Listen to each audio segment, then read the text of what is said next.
The question is, please explain the meaning of the reason Jesus gave to the disciples for their doing greater things than he, because I go to my Father.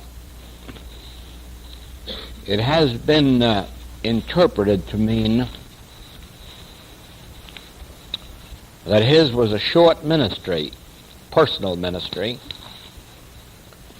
and that he had not completed his work. He seems to have recognized that, O Jerusalem, I would have given you all this, but ye would not. You couldn't accept it. You couldn't receive it. I would like to have given you the secret of life, but I couldn't. Now the time has come. This drama is to be fulfilled, in which I will be called upon to reveal the immortality of life and the immortality of the body. Through the crucifixion, you will watch me die, but through the resurrection, you will see me restored with the same body. And then I will ascend or rise above the physical sense of existence. But you who witness that and understand the principle of it, you will do greater works on earth,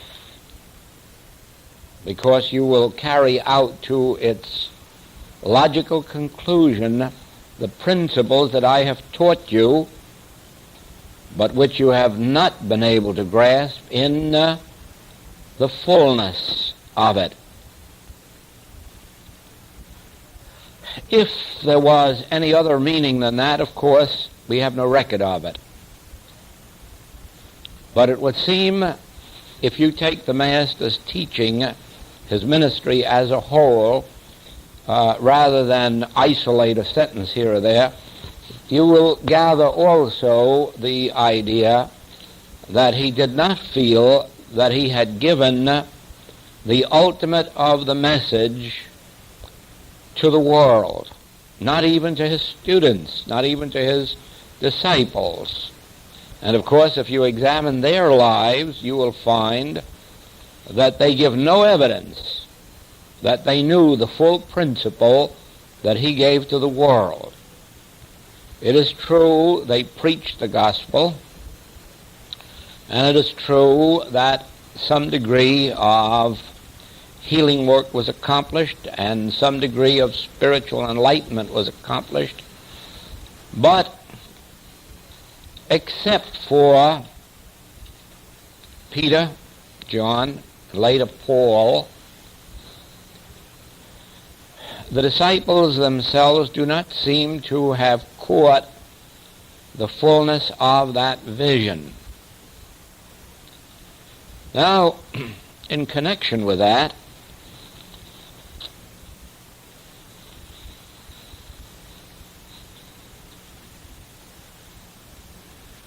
I had planned, without seeing that question, without knowing it was there,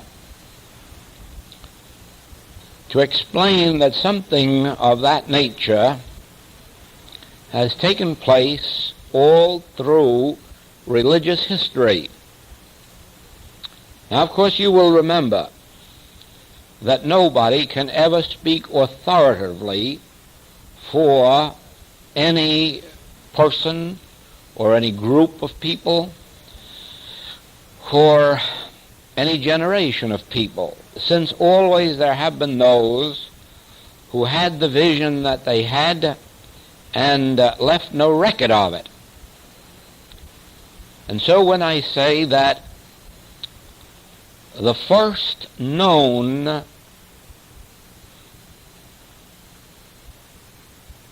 revelator of the spiritual principle of life, which includes the healing work, was Gautama Buddha, you will understand, of course, that that doesn't mean that he was the first one who knew it. And he may not have been the first one who practiced it. But he is the first one who gave it to the world in a form that could be understood and taught. He is the first one in literature, religious literature, to reveal the principle of spiritual living and the principle of spiritual healing. Now, within one generation of his own life, that principle was lost. And it was lost because of the mistranslation of a word. The mistranslation of that one word has meant the difference between the complete spiritual revelation of life in the Orient and the losing of it. You see, the teaching of Buddha went to China and became the basic religion of China until Confucius took over a great deal of the religious life, not through a religious teaching, but through a teaching of human good, a teaching of human conduct, very much like the Ten Commandments, only that it went further than the Ten Commandments in making the principle active in individual life and giving it a basis. It is one thing to say to a man, thou shalt not steal, thou shalt not commit murder, thou shalt not commit adultery, and it's another thing to give him some basis on which to form that ideal of conduct and bring it into existence. And Confucius was unable to do that by developing a respect for one's family, a respect for one's ancestors, a respect for one's family name, so that an individual would no more violate the integrity of their name or the memory of their ancestor, well, less so than they would God. God, you see, is somewhat unknown, completely unknown to human sense, and so just to be obedient to God is a very vague thing for humankind. But when you stop to think of your mother and your father and your grandmother and your grandfather and your name, and you commence to realize what it means to show forth the integrity of that name, that family name, you have something in human experience on which to base a principle of good conduct. And Confucius swept the Chinese world with that, probably still does. But the religious teaching went from India to China and flourished there in some measure for hundreds of years, and then went to Japan. And so if this original principle had been preserved in its fullness, the Orient really would have had it, would have shown it forth in its development, and then as the Occident developed, first across through Egypt into the Holy Lands, and then from the Holy Lands out into Rome, Greece, and across into Europe, the whole world today could have been living through a spiritual principle of life, and long before this there would have been peace on earth, goodwill toward men. Now the misunderstanding came about in this wise. When Gautama received his illumination, we'll go back a little bit before that. Why was Gautama seeking illumination or wisdom? He had discovered late in his life that, and I say late in his life, he was in the 20s before he discovered that there was such a thing in the world as disease, or sin, or poverty, or death, Those things had been kept hidden from him in his sheltered life as the son of a great king, ruler in India. But for the first time he becomes aware of poverty, beggars. He becomes aware of sin, he becomes aware of disease, and then finally of death. And he's horror-stricken at the idea that such things should be on the earth, because there were no such things in his kingdom, no such things in his awareness, no such thing in his consciousness. They had never touched his consciousness, and so he had never known that they existed in the world. Now he knows it. And the great question that comes to his mind is this: how are these things eliminated from the world? How do we overcome sin, disease, death, and poverty? Now, at no time is there any evidence that he wanted to be a healer or a missionary or a preacher. He wanted to find the principle that would eliminate sin, disease, death from off of this world. And so he sets out. Well, we won't take up the 21 years of his struggle, except to say that at the end of 21 years he was faced with failure. As a matter of fact, he was faced with a condition of health that made it evident to him that he was dying. And it was in that state that he decided to drop this asceticism and begin to feed his body normally, and to bathe it and clean it and rest with it until he had a better sense of health. And it was then and then only that he was enabled to enter a meditation that revealed the secret to him. And the secret that was revealed to him was this: there is no sin, disease, death, lack, or limitation. These things have no existence any more on earth than they have in heaven. They are states of a universal human belief. In these latter days it has been called mortal mind, but he gave it another name. Or rather, he used the Hindu word for it, which was Maya, M-A-Y-A, meaning illusion. Now, when an individual catches this principle, that there is no actual discord anywhere at all in heaven or on earth, that it exists only as a state of mental delusion, that is the moment that these errors begin to fade out of his existence. As long as you can be made to think of them as actual sins or diseases or conditions, you will be fighting one after another and healing one after another, and then finding perhaps that every time you heal one, 7 more comes in to take its place. Every time you overcome one problem in your life, be assured you're going to have another one come right up on top of it, unless you have gotten past the stage of manipulating the outer scene or handling the specific error and gotten back to the original realization that there really is only one mind, one life, one power, one God. Therefore, all that really exists is the emanation of that.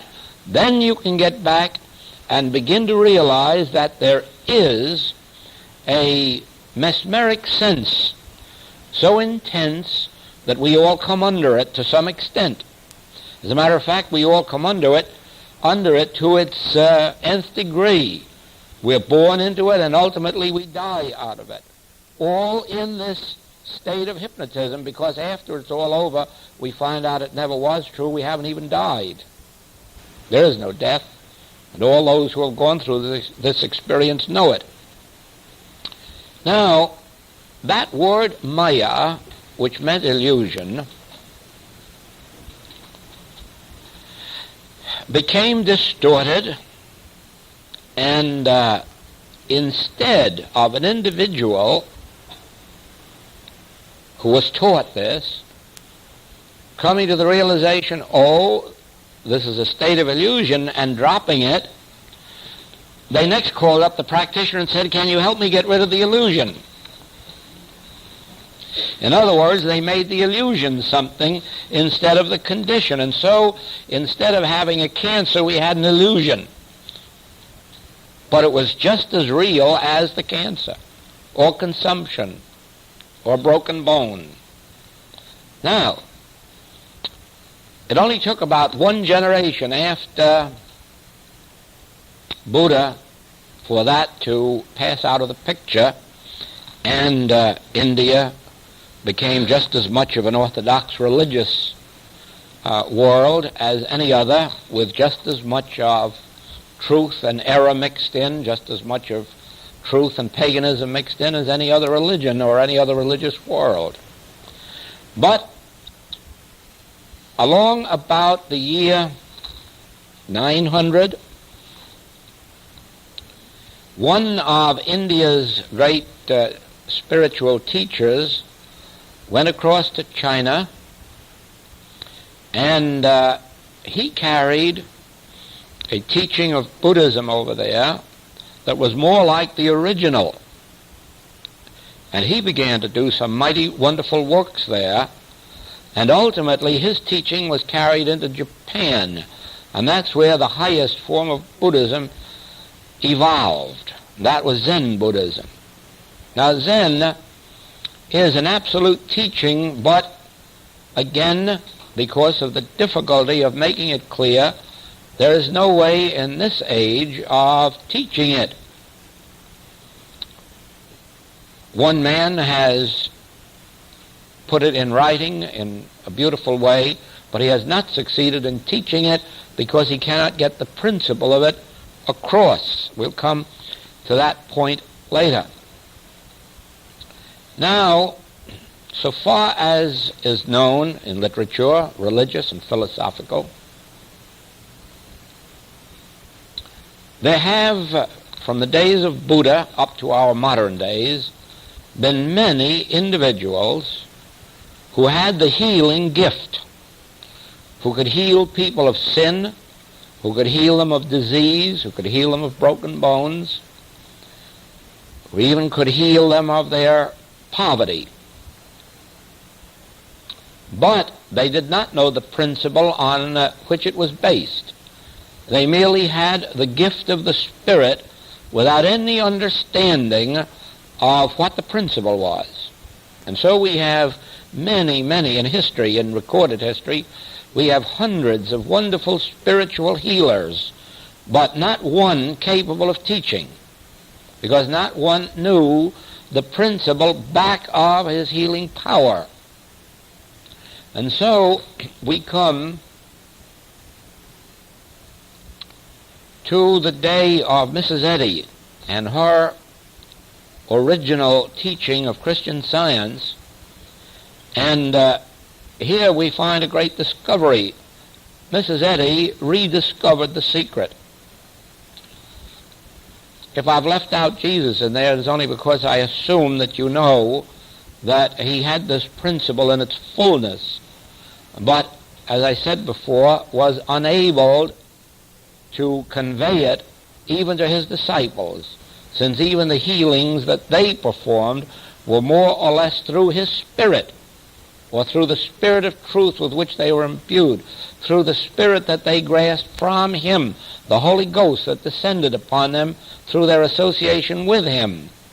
They were enabled to heal more with that than they were through a knowledge.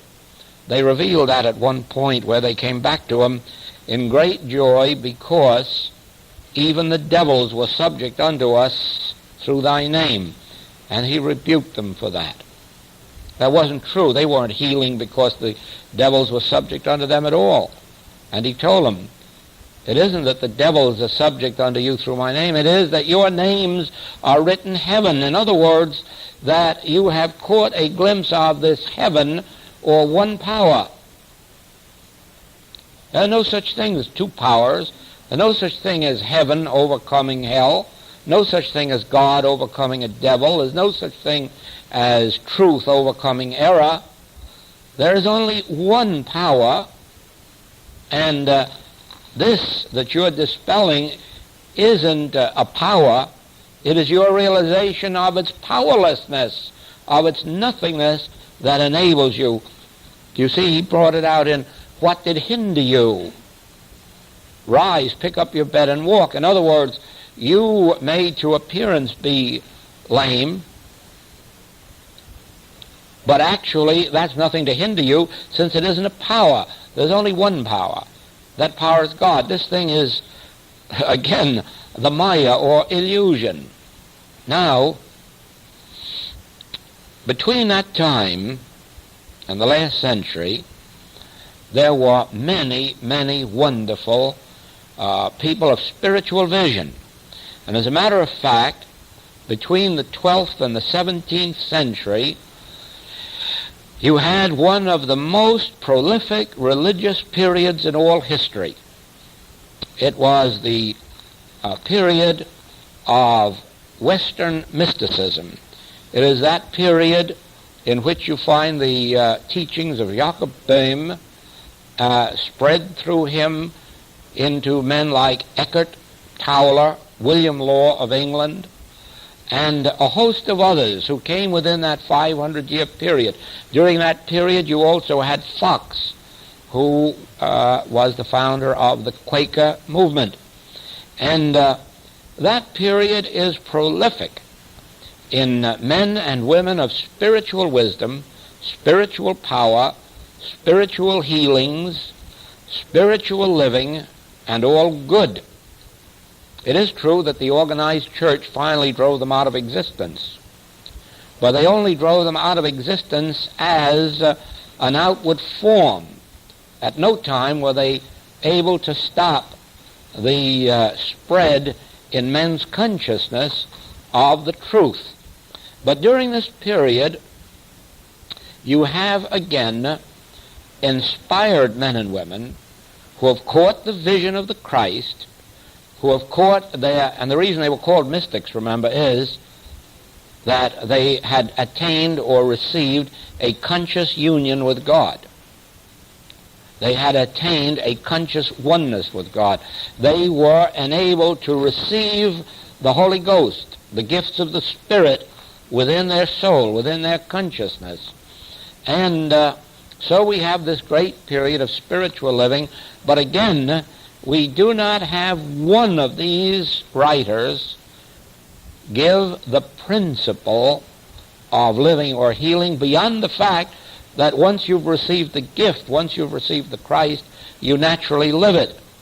But that doesn't explain how to attain that Christ, nor does it explain the principle that is behind the attaining of the Christ. So, it is only when we come to Mrs. Eddy that we find that she caught a glimpse of that principle. And as a matter of fact, to her early students, she taught this principle. And of those early students, 3 grasped it.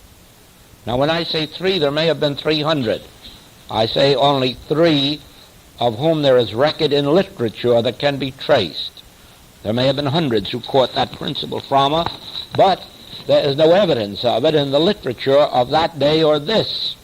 But there are 3 of her students who caught the vision and were enabled to do marvelous, marvelous healing works with it. And through those 3, there have been some others who caught the vision. But the teaching itself, the principle that she gave, has also been lost. And it's been lost for the same reason it was lost in the days of Gautama, through the misinterpretation of a term. Now, when Mrs. Eddy caught this vision of the secret of spiritual healing, she caught it in this way, that there was no sin, there was no disease, there's no death as such. And so she summed it all up in the term mortal mind. That was her designation for the sum total of all error. Now, while she does say in her book that mortal mind is a term denoting nothingness, you would never believe that if you could meet the vast majority of Christian scientists, because they are so busy protecting themselves from mortal mind and fighting mortal mind and trying to overcome mortal mind that they are in the same position as our old friends who have been trying to overcome Maya. Well, if you can understand me now, it is like saying, I know there's no water on the road in the desert. I know that that's a mirage. Now how am I going to get rid of the mirage? Now why do you have to get rid of the mirage if you know there is no water on that road, that is mirage? That ends the claim so far as you're concerned. That ends the discord. The discord never was water on the road. The discord was a false appearance or a mesmeric appearance or an illusion, if you will. That's all it was. There never was water. There never was wetness. And so the moment you realize there wasn't wetness, that should have been the healing. Oh no, some of our friends will now say, yes, but now how are we going to get rid of that mirage? And thereby they lose the original principle. And that is how many Christian scientists have lost the original principle of Christian Science, which was that mortal mind is the sum total of all error. And mortal mind is a term denoting nothingness. Well, I suppose that's too simple, because by the time you write a lot of books, the simplicity of that principle gets all involved, which it did in getting down on your knees on Communion Sunday and in obeying a book of rules and in a lot of other things that ultimately took one away from the basic principle. But that principle is still in Christian Science to be found if you search the books and are able to cling just to that one principle and leave much other things alone. Now, we are in another great spiritual era. And this undoubtedly will be, maybe this is prophecy, but whether or not, it's my conviction that this will prove to be the greatest spiritual era that has ever been on earth up to this time, regardless of what has been before. And the reason is, of course, that this time, as it has struck, we have a press so that this word can be printed and given to people for 25 cents, 10 cents. There's no reason why anybody who can read and write can, and if they can't read and write, they can hear, and it'll be on the radio. And ultimately it'll be on television. And so if you can't read or write, you can see and hear. This way this time there is no way for the spiritual wisdom to get away from what we call the man in the street, or if you want to call us that, the common people, the masses. Now, in these previous times, it could only reach those who were in and of the religious life. For instance, in the days of Buddha, there were ashramas, temples, and those who turned to the religious life went to them, and this truth could be imparted to them by teachers and by manuscripts. And as you know, in the days of Jesus Christ, very few of the people could read or write, so they had scribes to do the writing of the few manuscripts that were in existence, and those manuscripts circulated principally in the religious orders. And so again, the masses had no access to spiritual wisdom. Going to church or synagogue certainly didn't give it to them, because they merely sat there as listeners of somebody else's preaching. And that is far from teaching.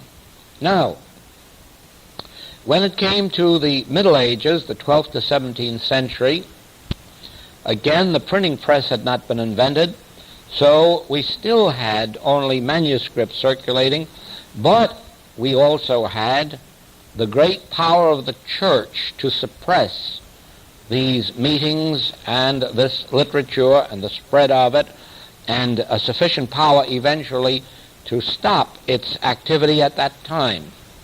And again, we live in an entirely different era. Today, we not only have the Constitution of the United States, but the principles that are in the Constitution of the United States are very nearly worldwide. In other words, religious freedom, freedom of press, freedom of speech is, in a great part of the world, a natural gift that is accepted as such today. Not behind the Iron Curtain, no. And not in the Roman Catholic countries entirely, no. But in the rest of the world, and certainly through the underground circulating into some of the rest of the world, you do have the opportunity for the press, the radio, and all of these means of reaching the masses. Now then, the one thing that remains is this. This is the big question. And incidentally, this is my big question. This is the one question that so far has no answer in my ministry.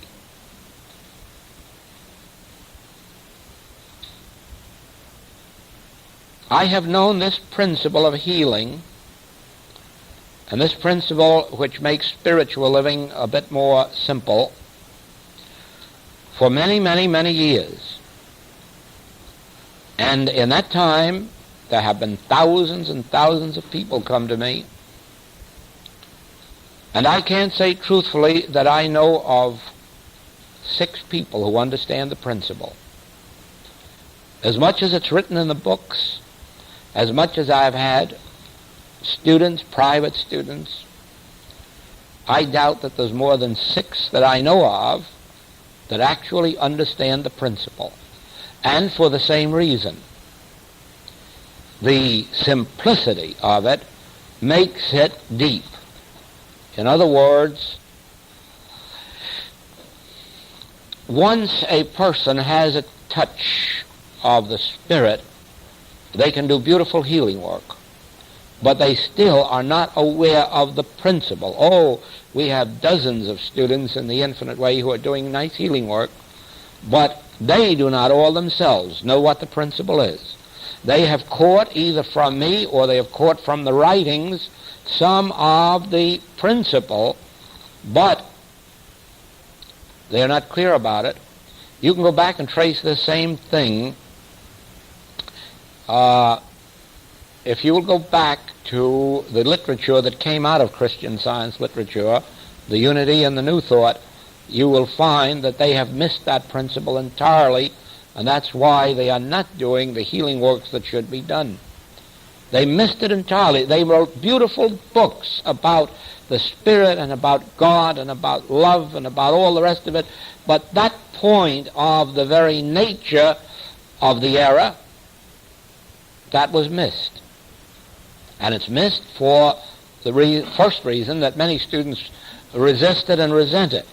If God is all, we don't want to know anything about error. Of course, I can't blame them for that.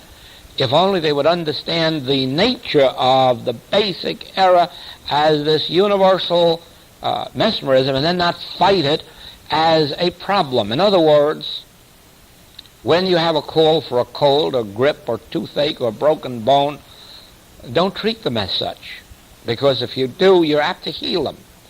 And then if you do, you have to have a different claim tomorrow. There is no way to free an individual from the discords of the world just by healing of a specific disease or a specific lack.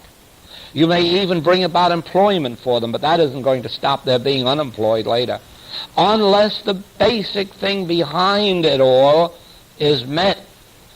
And that is this thing that we in our writings, and you'll find a chapter in all of the books, is called The Nature of Error. It is not to make error real. It is not to give you something to fight or remove or overcome or destroy. It is to give you a basis so that you can stand and stop fighting. Stop this rising above.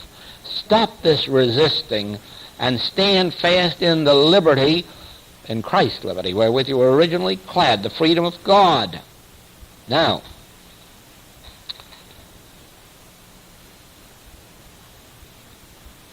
I wanted to tell you this, too. Since so many times we've spoken of it here at these meetings, that in this era, the approach to spiritual life is coming to us from so many different angles that it is evident that there is no one person and no one teaching going to be the savior of this age. There is the spiritual consciousness descending into humanhood that is doing it, but it's coming through many, many avenues. And again, my attention was called to a minister of the Episcopal Church who has been doing spiritual healing for over 30 years, and he also has written a booklet on the subject as a guide for people in their approach to spiritual living and spiritual healing that is gaining a wide circulation. That is Dr. Bell of Los Angeles. Now, he covers many, many, many of the wonderful points leading to spiritual living without, however, touching this principle. Now, he himself is a healer, but he's been a healer for so many years that it's evident that he has the Spirit. He has the very Christ itself. But nowhere does he indicate what this principle back of it is that would make it possible for us to drop these discords and be healers of them. Nevertheless, that man has caught such a tremendous vision that he must be giving a wide, wide knowledge of the spiritual life to this age. He must be responsible for a tremendous amount of light coming into this age. He has the courage to say that unless you stop believing that your church is the right one, you cannot enter this Christ healing until you get to see that God is a universal good and that it has nothing to do with the various teachings of churches. It has to do with the principle of living. And so you see, all of these avenues are opening up to show men the way of spiritual living. Now, there are points which we can understand and which we must understand that will help us not only in our own living, but in making this clear to others. And here, of course, is where you come to a distinction between the mental approach to this life and the spiritual. In the mental approach, which probably was the beginning of this spiritual age, you have it clearly indicated that there are states and stages of our consciousness responsible for our ills. In other words, that we cannot be human beings going around with hate, envy, jealousy, malice, intolerance, bigotry, fear, doubt, animosities, all the rest of these negative qualities of being, of thought. We cannot go around filled with those and at the same time live in the Spirit with spiritual health, physical health, moral health, financial health. It's an impossibility to be filled with these human animosities, these human hates, and come into the spiritual life. The only thing that the mental science hasn't revealed is how to get rid of them. Yes, it can point out that you cannot know spiritual harmony while hugging to yourself or manifesting these horrid characteristics of human nature. And it can say to you, you must get rid of them. And then, of course, your answer is, but how? If there's anybody who would love to get rid of them, it is I. I live with myself, and I know how hard it is to have these thoughts, but how do we get rid of them?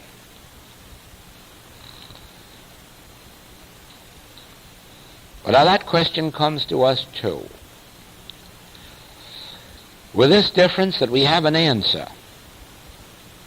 We have an answer for it, but no one can fulfill that answer but the individual. Nobody can reach out from over here and take hates, enmities, jealousies out of your soul. Temporarily, yes. Here and there, yes. And if you submit yourself to it as a teaching, yes, you will be completely freed. But not just through a treatment. Not just through a treatment that is supposed to get rid of rheumatism or unemployment or cancer. No. It goes further than that. It goes into the willingness to change one's mode of life. Now, I would like today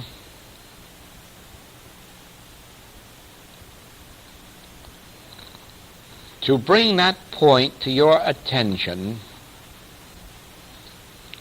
so that you can see the how and the wherefore. Let me go back for a minute to the 25th chapter of Matthew.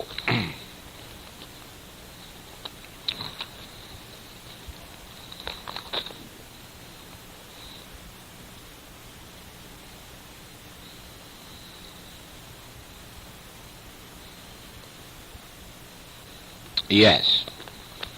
We are told that when the Son of Man shall come in his glory, and all the holy angels with him, then shall he sit upon the throne of his glory, and before him shall be gathered all nations.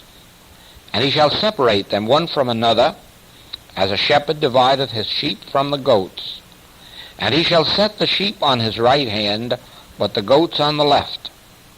Then shall the king say unto them on his right hand, Come, ye blessed of my Father, inherit the kingdom of God, prepared for you from the foundation of the world.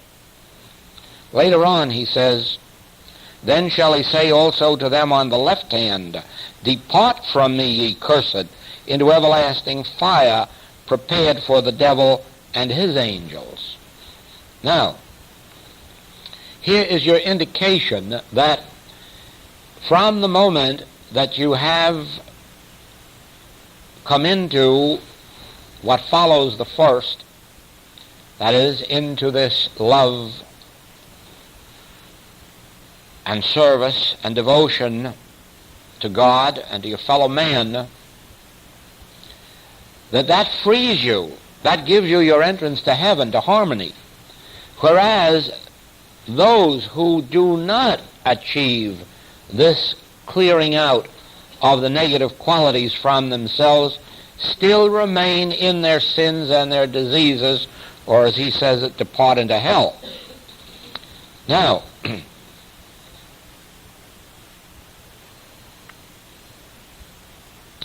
for I was an hungered, and ye gave me meat. I was thirsty, and ye gave me drink. I was a stranger, and ye took me in. Naked, and ye clothed me. I was sick, and ye visited me. I was in prison, and ye came unto me. Then shall the righteous answer him, saying, Lord, when saw we thee an hungered, and fed thee? Or thirsty, and gave thee drink? When saw we thee a stranger, and took thee in? Or naked, and clothed thee? Or when saw we thee sick, or in prison, and came unto thee? And the king shall answer and say unto them, Verily I say unto you, inasmuch as ye have done it unto one of the least of these my brethren, ye have done it unto me. And so we say, yes, that is the ideal. That's the way I would like to be. I would like to be charitable. I would like to be kind. I would like to be benevolent. But there's something missing. That which I would like to do, I don't do. That which I would prefer not to do, I find myself doing.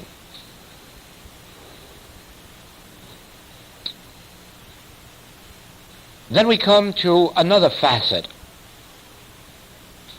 Forgive 70 times 7. This seems also to be a requisite for entering that harmony which results in spiritual living, health of body, health of being. Forgive 70 times 7. In proportion as ye forgive others, God forgives you. And you say, yes, I would like to forgive. I can't. Show me how to forgive. And there we come again to that same old question. We know our errors, but we do not know how to overcome them or get rid of them, since we of our own selves cannot make that change in what is our nature. Now, as you go through the Master's teaching, you will find that there are 2 major commandments, which, if obeyed, lead to heaven or harmony. And the first, of course, is the first commandment of the Hebrew Decalogue, thou shalt have no other gods before me, no other powers. The acknowledging of only God, of one power. There, of course, you have the basis of all this that we've been talking about today, that as long as you are fighting error in some form, you are missing the way, since you've got to see that whatever it is that's in the form of error, you'll have to either bunch under the name of Maya or under mortal mind, and then see it as nothingness rather than as something to be fought. Then you come to the second of love thy neighbor as thyself, and you find the word love broken up into many facets. And here in the 25th Matthew, you have one, this idea of service to our fellow man, because in serving our fellow man, we automatically serve the Christ. And then we have the teaching of forgiveness. We have the teaching of the obedience of all of these spiritual laws. And finally, we have a great one. As ye sow, so shall ye reap. With what measure you sow, will it be brought back unto you. Now, knowing this, at first, we seem to be in a trap. And the question is, yes, I know all of these things about myself, and no one knows them better than I do, and no one would like to be as rid of them as I would like to be, but tell me how. And here is the point that has been revealed to me as the answer to all of that. It is the one way that will enable us to come out from this mesmerism, hypnotism, maya, mortal mind, whatever term, and see the vision as it is. And it is embraced in 2 words. Judge not. Now apply the words, judge not, to every person and every circumstance that has ever given you any trouble, and watch the miracle that happens when you find that you can no longer hate or fear that which you can't judge. Watch when you are faced with an incurable disease, that as you look at it and can no longer judge. If you can't judge, you can't declare it incurable. If it seems painful and you can't judge, you can't even declare it painful. And the very person or nation or group or religion or ideology that you have held in the world's judgment,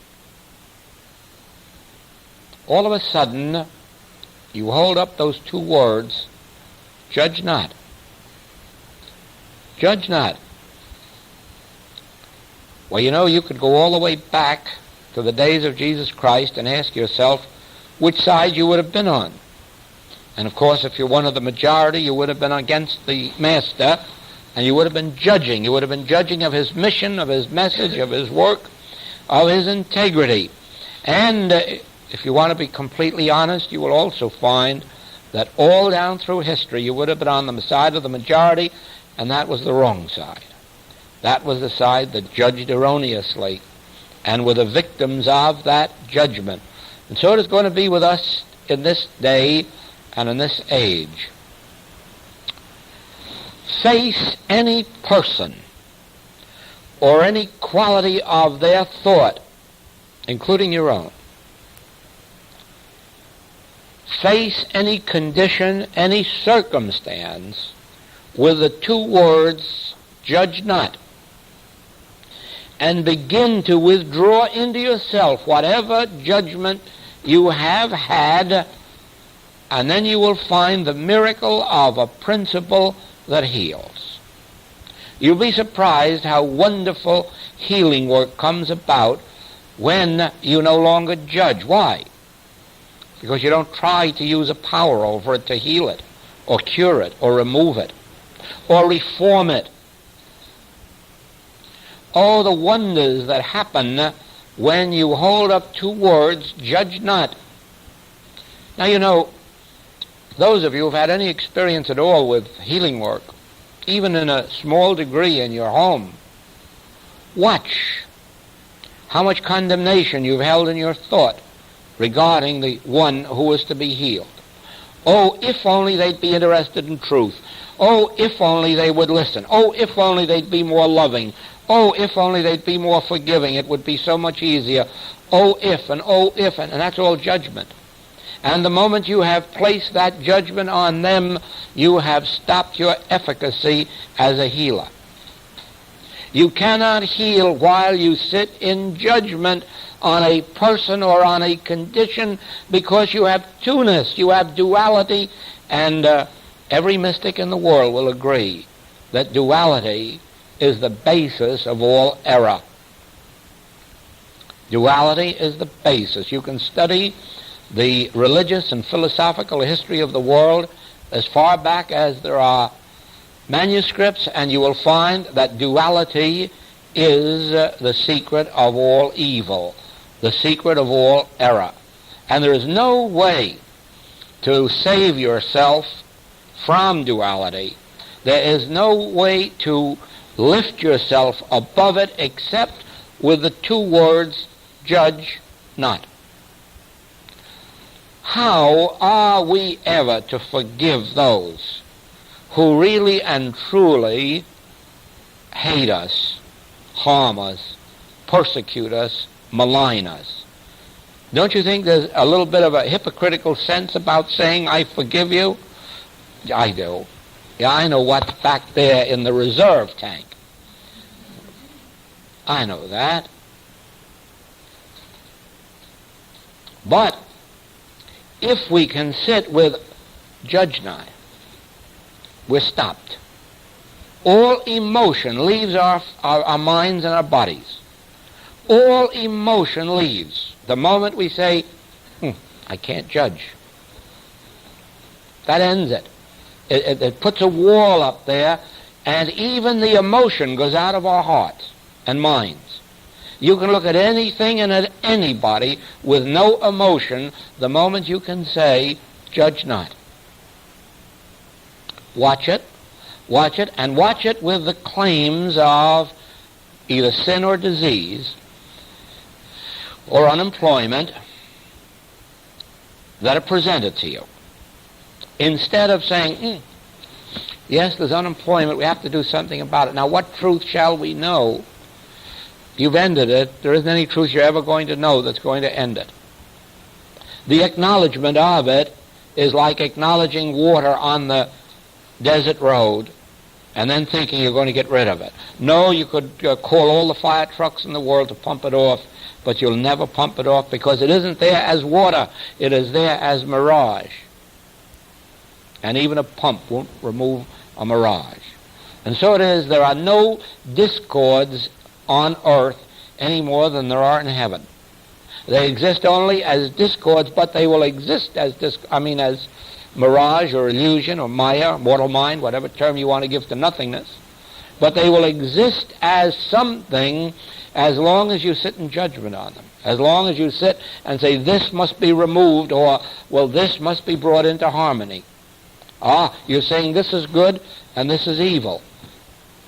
It was like a woman some years ago who went to a practitioner, a Christian Science practitioner in Boston, and said, I'd like you to do some work for me. There's a man who wants to marry me, and he is very persistent and very objectionable to me.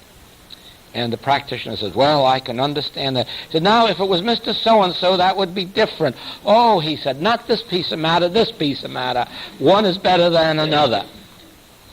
You see, if we could get to the middle without judgment and see the vision of the Christ, then only harmony would appear. And we wouldn't have to sit in judgment. We would know instantly that we were looking at the real thing. So it is. We say we would like to demonstrate this when the this we would like to demonstrate might be far worse for us than the thing we're trying to get rid of. We have no right to sit in judgment that we want to get rid of this and we want this. Our standpoint as a spiritual healer is not to sit in judgment and then let the harmony of God, the spiritual harmony, appear, not our concept of what constitutes spiritual harmony. Remember, our concept of what constitutes spiritual harmony may be just as incorrect as the baby who wants nothing but more chocolate and more chocolate and more chocolate. To them, that's good. To the child, more candy, more candy, more candy is good. More toys, more rattles, more toys, more rattles is good. But we know better. That is from our superior judgment.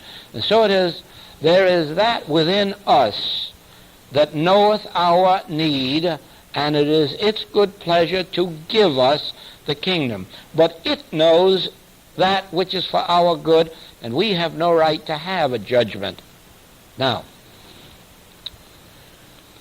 to be loving, to be forgiving, to be generous, to be cooperative, to be sharing, means not to select this one or that one for favors, not to select this occasion or that occasion, but to be spiritually led.